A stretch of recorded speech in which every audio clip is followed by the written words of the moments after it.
Praise the Lord, ஹalleluya. ஆண்டவருடைய நாம மகிமைப்படுவதாக. ஆமென். நம்மை நடத்துகிற தேவன் சர்வ வல்லவர், நிச்சயமாக பெரிய காரியங்களை செய்வார். யாக்கோபை குறித்து ஆண்டவர் ஒரு மிக முக்கியமான ஒரு பெயரை சொல்லுகிறார். யெஷூரனே அப்படி சொல்கிறார். யெஷூரன் அப்படின்னா நேர்மையான மனிதன், உத்தமமான மனிதன் என்று சொல்லி ஆண்டவர் என்ன சொல்லுகிறார் பாருங்க. என் தாசனாகி யாக்கோபே, நான் தெரிந்து கொண்ட யெஷூரனே, பயப்படாதே அப்படின்னு சொல்கிறார். 44ஆம் அதிகாரம் ஏசாயா தீர்க்கதரிசன புஸ்தகத்தின் 2ஆம் வசனத்தில் இப்படி சொல்கிறார். நான் தெரிந்து கொண்ட மனிதன் நீ, யெஷூரன், நீ உத்தமமானவன், நீ பயப்பட வேண்டிய அவசியம் இல்லை அப்படின்னு சொல்லி, நீ பயப்படாத, கலங்காம தைரியமாயிரு, நான் உன்னோடு கூட இருக்கிறேன் அப்படின்னு சொல்லி சொல்கிறார். இந்த வார்த்தை எவ்வளவு பெரிய உண்மையானது பாருங்கள். யாக்கோபுக்கு அநேக ஏமாற்றங்கள் உண்டு, அநேக நிர்பந்தங்கள் இருந்தன, அநேக காரியங்களை அவன் தாண்டி செல்ல வேண்டியிருந்தது. அவனுடைய வாழ்க்கையின் பாதையில் எல்லா சூழ்நிலைகளையும் அவன் சகித்து கொண்டு பொறுமையானவனாக தன்னுடைய தாயின் வார்த்தையை கேட்டுக்கொண்டு அவன் ஜெபித்து செயல்பட ஆரம்பிக்கும் பொழுது ஆண்டவர் அவனை ஆசீர்வதிக்கிறதை பார்க்கிறோம். பல மடங்காக ஆசீர்வதிக்கிறார். அவனுக்கு விரோதமாய் பல்வேறு காரியங்களை சமயோசிதமாய் செய்கிற அவனுடைய மாமன், அவனுடைய உறவினர்கள் எல்லாரும் அவனை ஏமாற்றி விடலாம் என்று சொல்லி பல ஆண்டுகளாக ஏமாற்றுகிறார்கள். இப்படி செய்து கொண்டே இருக்கும் பொழுது கூட ஆண்டவர் அவனை கைவிடவே இல்லை. எந்த நரி தந்திரம் பண்ணா கூட அதையும் ஆண்டவர் யாக்கோபுக்கு ஆசீர்வாதமாக்கி தருகிறார். அல்லேலூயா. நம்முடைய வாழ்க்கையில் கூட நிறைய நேரங்களில் பலர் நமக்கு விரோதமாக, தந்திரமாக, விரோதமாக செயல்பட்டு, நரித்தந்திரமாக செயல்பட்டு நம்மை கவிழ்ப்பதற்கு எண்ணுவார்கள்.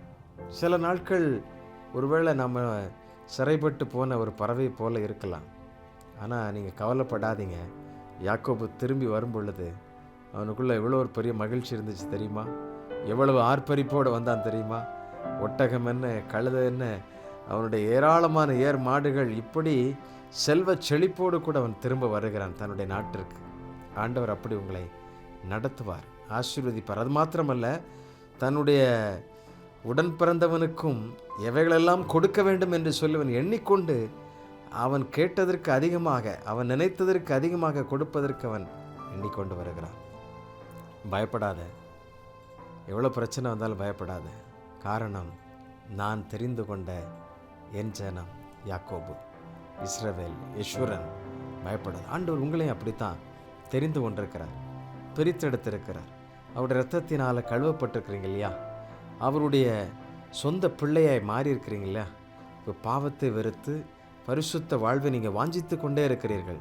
அது மாத்திரம் இல்லை, வேதத்தின் வசனங்களை இன்னும் தியானிக்க வேண்டும், இன்னும் வாசிக்க வேண்டும் என்று சொல்லி வாஞ்சி இருக்கிறது. அவருடைய ஆலயத்தின் மேல், அவர் அரசாட்சி செய்கிற ஆலயத்தின் மேலே, சரீரமாகிய ஆலயமாகிய ஐக்கியத்தில் நீங்கள் ஒன்றாய் கூடி கர்த்தரை ஆராதிக்கிறீங்க இல்லையா? இந்த காரியமெல்லாம் நீங்கள் கர்த்தரோடு கூட இருக்கிற அந்த உறவை மேன்மைப்படுத்தி கொண்டிருக்கிறது. இன்னும் நீங்கள் அவரோடு நெருங்கி சேர உதவுகிறது. ஏதோ ஒரு பாரம்பரியமாக, கடமுறைக்காக, இல்லை ஏதோ ஒரு பயத்தை மனதில் வைத்துக்கொண்டு இதெல்லாம் செய்யலைன்னா நன்மை கிடைக்காத அப்படிங்கிறத நினைத்த நீங்கள் செயல்படக்கூடாது. மாறாக, என்னை நடத்துகிறவர், தாயின் கருவில் என்னை தெரிந்து கொண்டவர், என்னை உண்டாக்கினவர், அந்த தேவனுக்காக நான் உண்மையோடு கூட இருப்பேன். அதனால தான் யாக்கோபு ஆண்டவர் உத்தமமான நேர்மையான மனிதன், யெஷூரன் சொல்லி அழைக்கிறார். அப்படி ஆண்டவர் உங்களை அழைப்பார். நீங்கள் எவ்வளவு நெருக்கப்பட்டாலும் இந்த தேவன் நம்மோடு கூட இருக்கிறார். அந்த தேவனை மகிமைப்படுத்தி அவன் துதித்து பாடி ஜெபிக்கலாமா? நம்முடைய ராஜா சர்வ வல்லவர், பெரிய காரியங்களை செய்வார். நெருக்கப்பட்டேன், தள்ளப்பட்டேன், நேச நீராணை தீரே. நெருக்கப்பட்டேன், தள்ளப்பட்டேன், நேச நீராணை தீரே. கைவிடப்பட்டு காதறினேன்,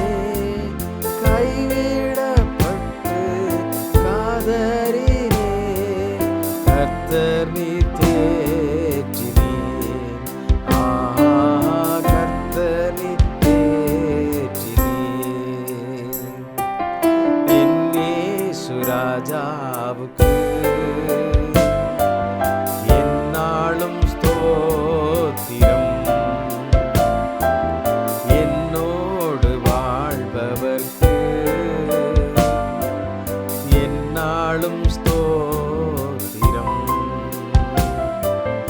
என் இயேசு ராஜாவுக்கு எந்நாளும் ஸ்தோத்திரம். என்னோடு வாழ்பவர்க்கு எந்நாளும் ஸ்தோத்திரம். ஜெபிப்போம். தாயின் கருவிலே எங்களை தெரிந்து கொண்ட ஆண்டவரே, உம்மை துதிக்கிறோம், உம்மை ஸ்தோத்தரிக்கிறோம். யாக்கோபை உத்தமனாய், ஆண்டவரே நேர்மையான மனிதனாய் நீர் ஆண்டவரை பார்த்தீரப்பா. எங்களுக்கும் அப்படிப்பட்ட கிருபையை தாரும்.